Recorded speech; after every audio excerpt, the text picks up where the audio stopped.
I've got on there, both high schools have tested during this time period without any major issues. That was Friday when I typed this up. Of course, with the being out today in the 2 hour, that statement's not 100% true because we're not finished testing yet.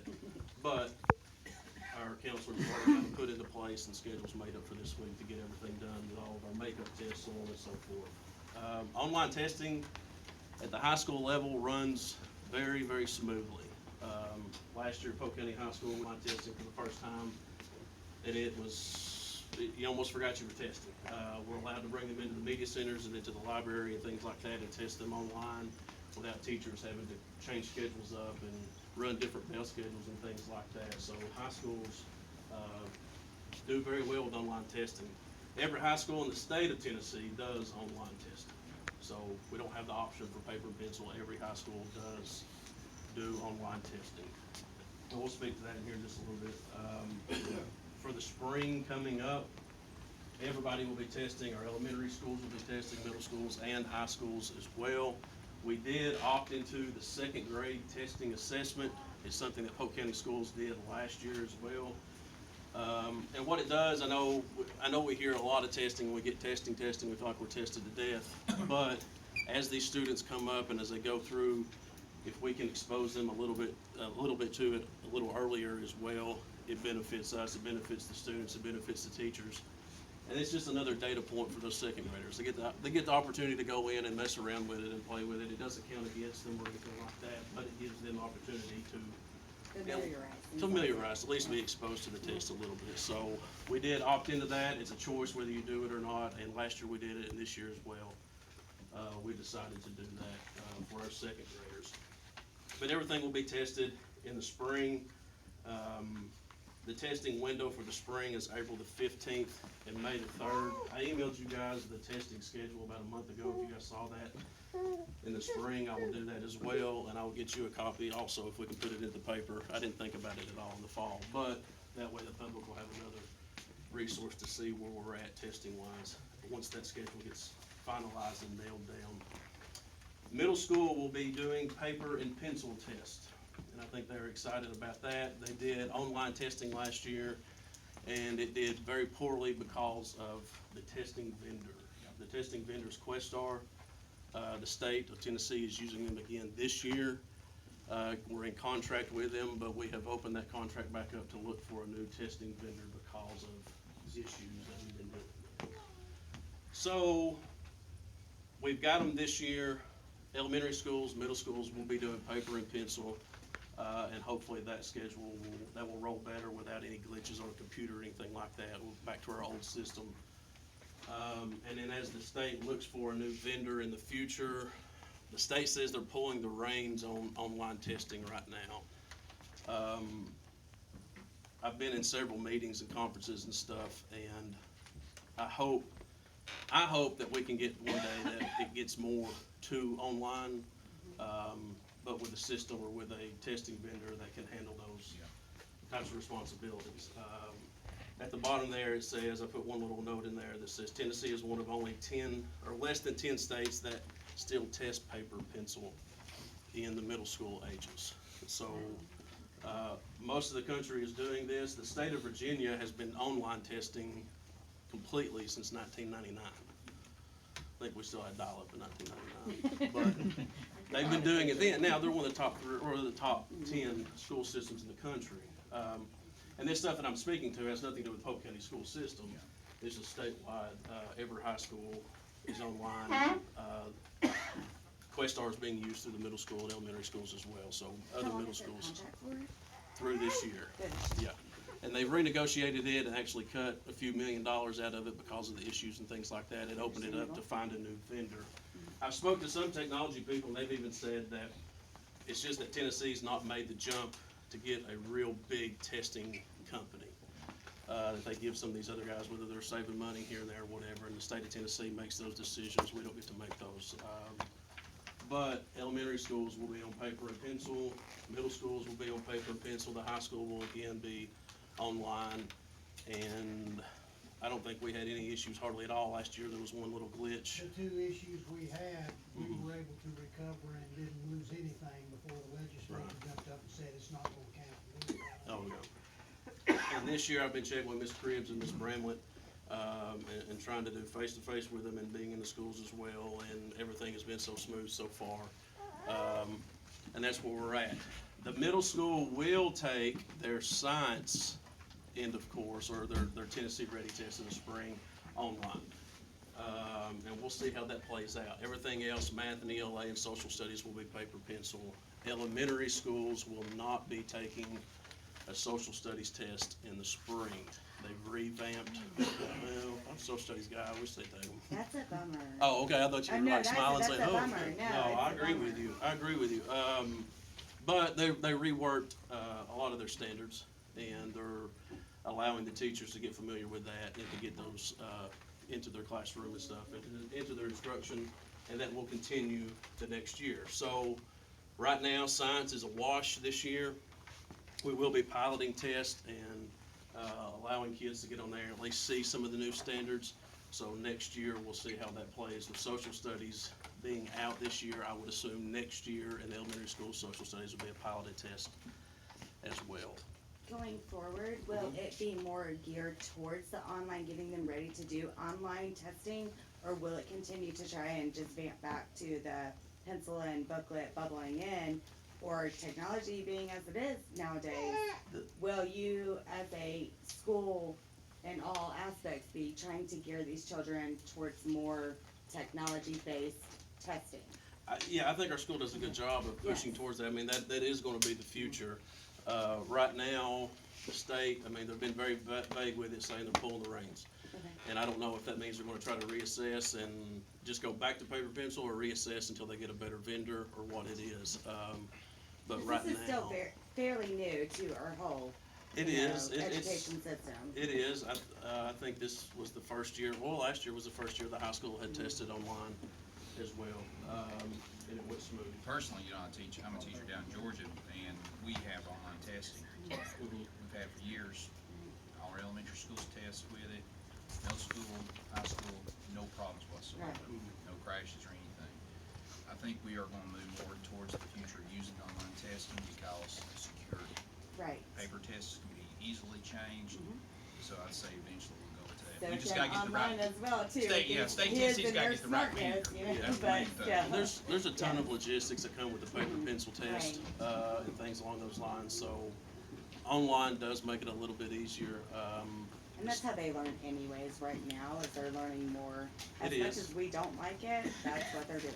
It is, and the state, you know, I've been speaking with Mark Jackson, any kind of issue and things like that, and the state has been very helpful with us, with anything that we've got, any hiccup, any problem, anything like that. It's nothing major, but I can shoot this man an email, and within a minute later, he's responding or calling me and things, so I think the state's moving in the right direction. I think they've got the right idea with some stuff. We'll see what kind of vendor that they pull after Questar, and I think Questar would still be in the running for it. But that's up to the state to decide which testing vendor they want to use. Also, ACT testing, our juniors will be taking the ACT on April the 2nd this year. I don't know if I have that wrote down, I've got it wrote on my piece of paper. But they will be taking the ACT on April the 2nd. They did take our seniors did the retake in the fall, and that date got pushed because of the state. There was a compromise in the test, so we had to move that. I can't remember the exact date on that, but our seniors have already taken it, and our juniors will be taking it April the 2nd, coming up in the spring, this next semester, so. Do you have any results on those? Not yet, not, When we get results on fall testing? on fall testing, supposed to be beginning of January. January. Supposed to be, we'll see how they do, because they say for the spring testing, it's supposed to be the beginning of the summer. This past year, it was more the end of the summer, the last 3 weeks. And that just, I mean, that's their logistical nightmare they get to deal with and go through and everything like that. The second page that's on there, guys, is, the assessment calendar for the state, and it kinda gives you a general layout and ideas. I've told you guys a little bit more specific stuff that Polk County schools are doing. And then the last page that is on there is just kinda explains a little bit of this field test for science, this year, is it's kinda its own little animal that we'll deal with when we get there, so. Any other questions? Thank you.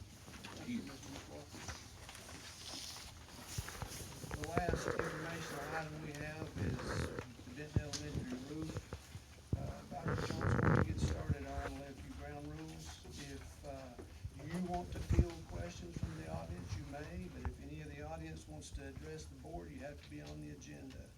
That's just what it is, that's our policy, and that's the way it is all the time. I don't mind answering Okay. the question. Yep. Just to fill you in on the last part of what has happened with the roof. I've been meeting with them all weekend. As you know, we've had, wonderful weather for trying to finish, up this job. But, the last thing they had to do was today, and that was seal the drains. If you know, I'm gonna act like I know a little bit about flat roofs. I don't. I'm just gonna tell you what they told me. But if you have a flat roof, then you have drains periodically across the whole top of the surface, and of course, the water that's caught on the roof drains down those drains through the pipes and then to a flow-out drain. So, the rubber roof the new roof, as they took the old one up, the new roof put around the drains had to be sealed. And they do some special sealing process that I don't know what it is. But, we were still having some problems in the cafeteria until this evening after they had sealed the drains. Right now, I was up there just a few minutes ago with a couple of board members. Things look very good. Right now, there's some ceiling tiles that we took out because of the leaks from those drains. We took them out. They're replacing them right now as we speak. We do plan on having lunch in there tomorrow, and we think that everything's gonna be in really good shape finally. I don't mind answering any questions that you have, but that's the last phase that we were dealing with. I do have one question. Hit me. As many of us are all very concerned, and we appreciate the actions that you guys have taken to correct the roof issues with the cafeteria, as well as the auditorium, because I know that the loan was not, approved for the cafeteria and auditorium just for Benton Elementary School main building. So we appreciate what you guys are doing and have done thus far. The question that a lot of us parents do have is whenever we did do the air quality, when you guys, approved the air quality control test for the cafeteria, for the, we're all concerned about asbestos, lead, mold, mildew, things of that sort. As far as when that testing was initiated, it only preserved just the cafeteria and the auditorium areas. We, as a community and parents, grandparents, aunts, uncles, everything, need to know, were precautions made in order to preserve when the structure was, broken open into the airways? Did that air contaminate the rest of the school, the main structure? And so we need to know why wasn't the school in a hole, since the Benton Elementary School services elementary school students as well as the faculty and Chilhowie, was that air tested within the main building of Benton Elementary the same as the cafeteria for mold, asbestos, lead, things of that sort? We know it's an old school. We're not doubting that whatsoever. We know that there needs to be a new school. We're all in agreement with that. But money, time, grants, nothing can pervade that right now. We need to know, not just when our kids are in the cafeteria or in the auditorium, where a lot of them are housed, You have assemblies, you have programs, we feed our kids there. We need to know, is the whole school, not just those two areas, is the whole school up to order for these children and the staff? That's what we need to figure out, because does that airway feed into the entire school, since there is one boiler room? Is that filtration system going into the entire building? That's what we as a community do not know. We're mundane to that, okay? So I guess that's what we're just trying to figure out. And how can we help you guys try and get us these answers and get this repair done? Whatever we can do, we're not trying to be nags.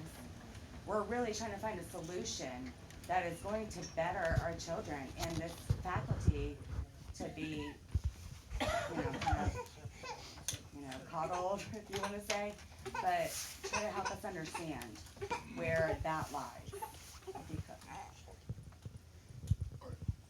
Okay, if I got all that, the way I think I got all that, It was a lot, but. you're talking about, the same air quality test, okay. You want the same air quality test that was done in the cafeteria, you want it to be done throughout the school. Correct, in every single room. And Because and I know that's a lot of expense, no, and that's what I'm saying. I get that, it's a lot of expense, and our, budget may not call for that. But in the same sense, if it doesn't, and there's still an inkling of, apprehension to that, then what do we do about that? How do we know? Cause there was obviously a concern, and we entertained the fact that there was possibly that air quality in the cafeteria, and to call for these tests to be done. Yep. So, I think that, I don't know that I have an answer to that Okay. question. right, The best way that I can answer is, there was a disruption correct. in the ceiling in the cafeteria. Mm-hmm.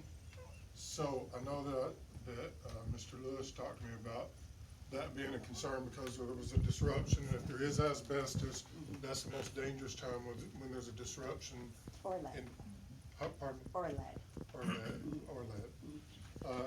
And so, honestly, Mr.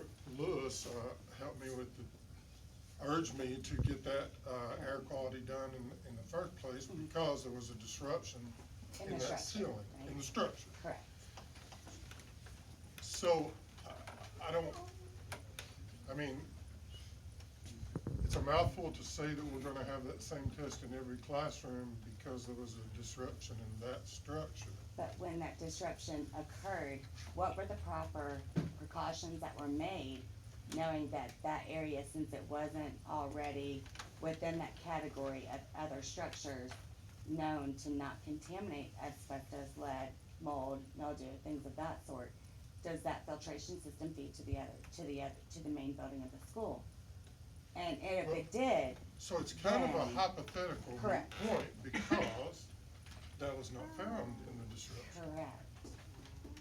So, but was not tested as far as lead because the school at that point, I'm not saying you, anybody, just through the channels of communication, that the school mopped with bleach, specifically just bleach, to Well, kill. no, not just bleach. Bleach water, maybe. Okay, that's either one, Bleach it's in is- the same, there's a difference. category, okay, Okay. H2O and bleach, this thing, would kill bacteria, and I agree with that, definitely, that was a great precaution to be made, so if any contaminant was among the surfaces, that was a good way to eliminate that. I agree with that, and that was a great thing, but did that inhibit any readings? As far as, asbestos, no, not in the air, because asbestos is kind of an air, material, and would float in the air no matter what. As far as lead, mold, mildew, things of that sort, they're heavier and would fall onto surfaces. So any bleach, anything of that sort to, kill the bacteria and harmful substances, then bleach definitely does kill that ground contact. Other than that, after a couple of days, it does grow back, no matter how hard we try to kill it. Mold, I'm highly allergic to mold, so I get that.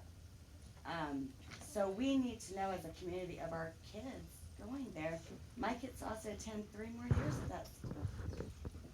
Well, the best answer I have standing before you without really having time to think about that You're kind of good. question is, I have no reason to doubt the test that was done. Absolutely. I don't know how I feel about doing that with every classroom since there was not a disruption to those structures because financially, that's probably not very feasible. I Well, understand and that. if you're thinking about the air system taking it to the other rooms, if it wasn't found where it was disturbed, why would it be found somewhere else? So that's my question, and that's, thank you, because I don't know that. As a common folk, I don't know that. We probably don't know that. There's probably Okay, about so- 40 different types of air units Yeah. throughout that building. They're all And so- separated, so it's not all being filtered through one And, system. yeah, because you, Individual units. because you probably have like one, the cafeteria probably has its own AC unit, central, it's got its own air return. And so it's gonna collect that and return it back into that area.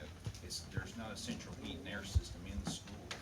What about the boiler room that's housed within the cafeteria, perimeter? Well, So it's, I mean, isn't it still water?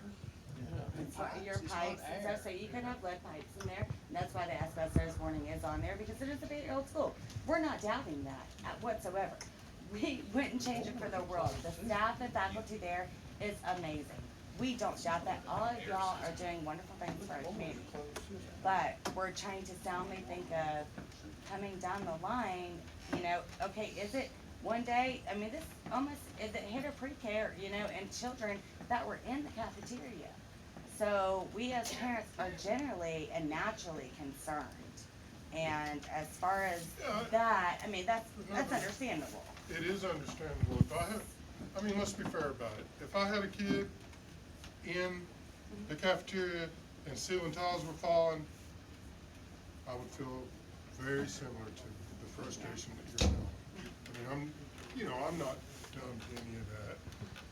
So, you're probably not gonna wanna hear this, but I'm gonna tell you just a little bit about, we have a provision called capital outlay that we're giving money for through the state and federal governments. Capital outlay is used to put new doors, new windows, do brick and mortar jobs, structural. That money has continued to be cut from the government until it was finally last year completely cut. Dug and over with, no No, longer no contributing money to for our paint, county. no money for doors, no money. So, we don't have that anymore. So, we start the year and we had to cut $400,000 from a budget. As you all know, we had to cut